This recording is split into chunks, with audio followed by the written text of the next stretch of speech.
नमस्कार। आज 29 जून शनिवार। आज रात्रीला मध्य महाराष्ट्र, मराठवाडा आणि विदर्भात अनेक जिल्ह्यात वादळी वाऱ्यासह जोरदार पाऊस तर काही ठिकाणी मुसळधार पावसाचा ऑरेंज अलर्ट हवामान खात्याने वर्तवलेला आहे।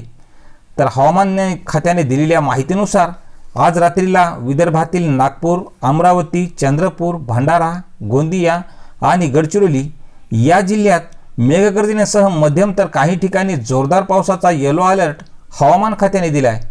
तर याच व्यतिरिक्त मुंबई, ठाणे, पालघर, रायगड, रत्नागिरी, सिंधुदुर्ग, कोल्हापूर तसेच सातारा आणि कोल्हापूर घाटमाथा या जिल्ह्यात विजांसहित मध्यम तर काही ठिकाणी मुसळधार ते अतिमुसळधार पावसाचा इशारा देण्यात आले।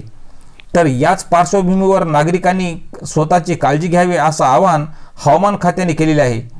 तसेच जळगाव, बुलढाणा, अकोला, अमरावती, वाशिम, परभणी, हिंगोली, नांदेड, बीड आणि धाराशिव या जिल्ह्यात तुरळक भागात मध्यम तर काही ठिकाणी हलक्या स्वरूपाच्या पावसाची शक्यता असून उर्वरित जिल्ह्यात अंशतः ढगाळ हवामान राहील अशी माहिती आज प्रादेशिक हवामान विभाग मुंबई यांच्या केलेली आहे।